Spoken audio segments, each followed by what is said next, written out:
Egunon eta ongi etorriak streaming bitartez agerraldi hau jarraitzen ari zareten hoi. Aste artean, Europako kontu auzitegiak abiadura handiko trenaren inguruan txosten bat plazaratu zuen, eta iruditzen zaigu ez dituela albiste onak ekarri abiadura handiko proiektuak herri honentzako progresuaren ikurra bezala saldu zituztenentzako. Ez da lehen txostena, 2018 urtean izan zen antzeko txosten bat, eta bertan ohartarazten zuen hainbat arazoen inguruan, gainkostuen inguruan, kostu onura azterketa eskasen inguruan, erabilpenaren eskasiaren inguruan, eta horrelako kontuak. Oraingo txosten honek aurrekoan esandakoa berresten du, eta elementu gehiago jartzen dizkigu mahai gainean proiektuaren bideragarritasuna oraindik gehiago zalantzan auzitan jartzen dituztenak, eta gainera egiten du datu eta zenbaki zehatzak emanez.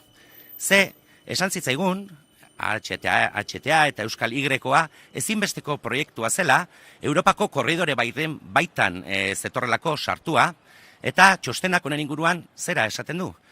Korridore hori ez dela amaituko. Esaten du hegoaldera 2030 urtera arte ez dela amaitua egongo, eta are okerrago iparraldeko konexioa gutxienez 2027 urtera arte ez da planteatzen ere, aztertzen ere hasiko. Esan zitzaigun baita ere, importantea zela, merkantziak, salgaiak, treneratu egingo zirelako. Honen inguruan, txostenak zer esaten du? Esaten du gutxienez datozen 20 urtetan ardatz hori amaitu gabe egongo delako, merkantziak errepidez eta itsasoz garraiatzen jarraituko dugula. Esan zitzaigun baita ere, proiektua arrazionala zela. Txostenak zer dio?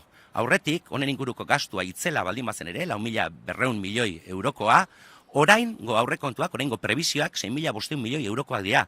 Horrek esan nahi du, 155ko gainkostua dagoeneko, eta ez dugu inor entzun honen inguruan azalpenik ematen.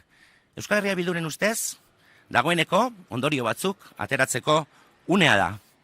Alde batetik, Euskal Y-koa noizbait amaituko baliz, konexiorik gabeko lerro bat izango da, amaitu gabeko ardatz batean txertatuko dena, eta bere eginkizuna edo agindutakoa beteko ez duena. Azken finean, kapital batzuen arteko nolabiteko luxuzko metro ikaragarri garesti batean bihurtuko da. Bigarren kontu bat, ez da bakarrik Y-koa. Oraindik 3.500 milioi euro baino gehiago falta dira HTA Y-koa martxan jartzeko. Baina horri honetarako abiadura handiko proiektu askoz gehiago daude oraindik. Kontutan eduki behar da Gasteiztik mesetarako konexioa, kontutan eduki behar da Nafarroako korridore osoa, korridore horren Euskal Iarekiko konexioa, eta hegoaldeko trenbide saihesbidea. Guzti hori dago mahai gainean, eta guzti horren gastua izango da gutxienez beste 9.000 milioi eurotakoa. Hori da Madrid bultzatzen ari dena, eta hori da Lakoa bultzatzen ari dena datorren hamarkadarako. Iruditzen zaigu, gaur egun, gauden egoerarekin, ez dela inondik inora bideragarria, ez dela inondik inora onargarria, eta ez dela inondik inora aproposa gastu itzel hori egitea.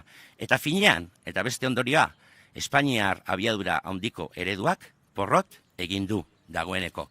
Argi geratura, diru xautzaile hutsa dela, eta momentu honetan, inbertsioak non eta nora bideratu behar diren oso tentuz pentsatu behar dugu. Guzti honen aurrean, Euskal Herria Bilduk zer dio, zer proposatzen du. Esaten dugu, gelditu, pentsatu, eta inbertsioak birplanteatu. Alde batetik, dagoeneko aurten Jaurlaritzaren aurrekontuetan dauden 100 milioi euroak, COVID-ari aurre egiteko talka planei gehitu batu behar zaizkie. Hori lehendabiziko neurri bezala.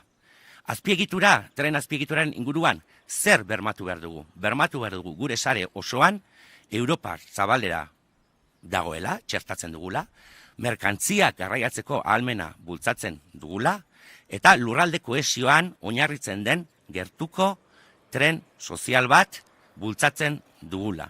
Hori da, horra bideratu behar ditugu inbertsioak, eta askoz ere inbertsio txikiagoak izango liratezke. Eta azkenik, inbertsioak birplanteatu. Iritsi da une bat, non erabakiak hartu behar diren. Erronka oso potoloen aurrean gaude une honetan. Badira bi erronka nagusi heldu behar ditugunak oraintxe bertan. Alde batetik transizio energetikoa, klima larrialdiari lotua dagoena, eta hor administrazioak inbertsio saiakera oso potente bat egin behar du. Beste alde batetik, ate joka daukagu dagoeneko, autogintzaren inguruko rekonbertsioa, eredu aldaketa baten aurrean gaude, eta administrazioak ezin du sektorea atzean utzi datozen aldaketei begira. Baina atzean ez usteko inor, inbertsioak egiteko gaitasuna behar da. Eta inbertsioak egiteko gaitasun horrek ezin du hipotekatua egon datorren hamarkada osorako inondik inora ez doazen abiadura handiko tren proiektu suntsitzaietan. Bueno, como decía en euskera, bueno, bienvenidos al streaming, a los que estáis al otro lado.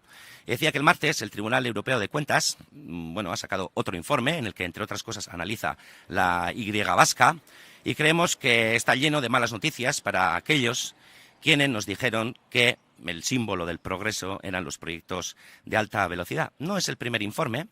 Ya en 2018 lanzó otro informe este tribunal en el que quedaban claras algunas cuestiones, algunas preocupaciones que a nosotros también nos preocuparon, temas relacionados con sobrecostes, con malas planificaciones, con ejecuciones ineficientes, con la posibilidad firme de que hubiera pocos pasajeros para la eficiencia de la línea, con los escasos análisis coste-beneficio y un largo etcétera. Este informe, recién sacado, lo que hace es corroborar lo dicho en el anterior informe y además introduce algunos elementos que todavía hacen más inviable, vamos a decir, como proyecto europeo el tren de alta velocidad, y lo hace además introduciendo datos, introduciendo cifras, introduciendo fechas concretas.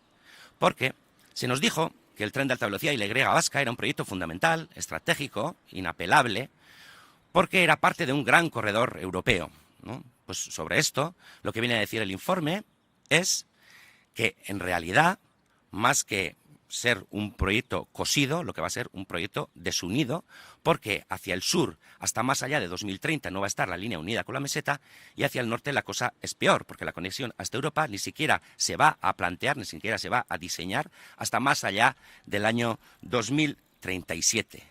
Se nos dijo también que era imprescindible para hacer un cambio de modalidad, para pasar las mercancías a los trenes. Pues bien, sobre esto el informe es claro. Lo que nos está diciendo es que, por lo menos en los próximos 20 años, vamos a seguir pivotando el transporte de mercancía en el transporte marítimo y en el transporte terrestre, porque la línea no va a quedar finalizada.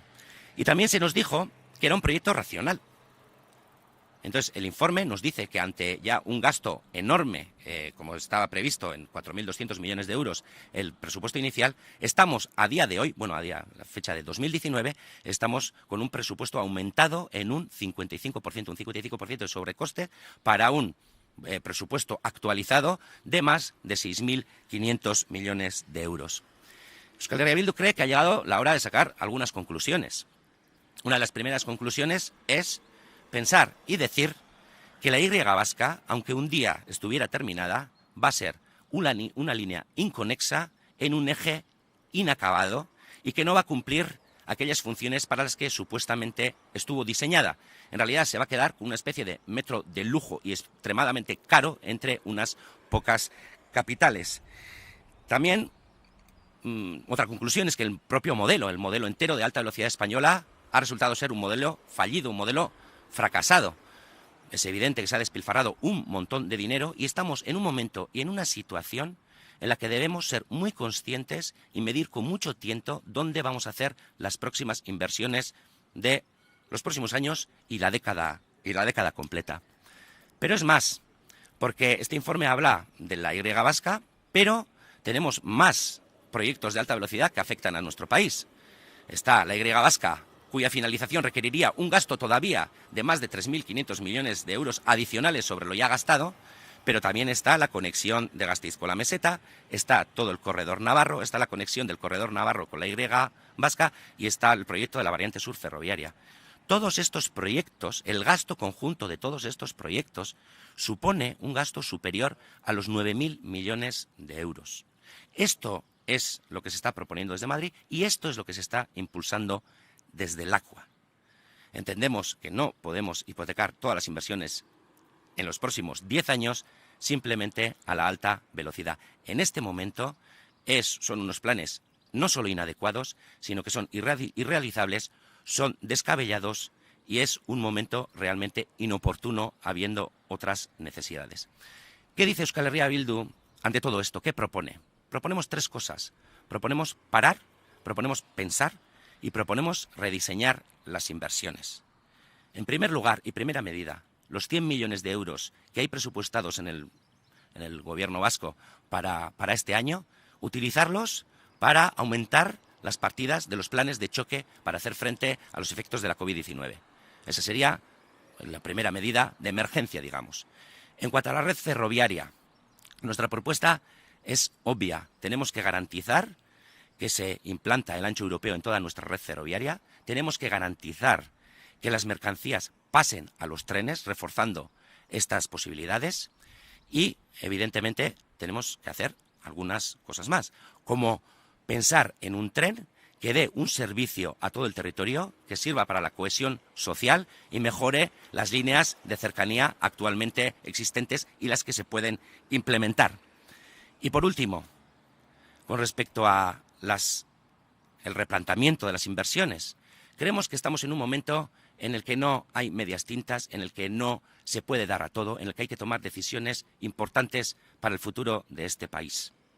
Entendemos que la política de los próximos 10 años, de la próxima década, no puede estar supeditada, no puede estar hipotecada a proyectos de trenes de alta velocidad que no van de ningún lado a ninguna parte, en líneas inconexas y en ejes inacabados. Tenemos 2 retos que afrontar ya.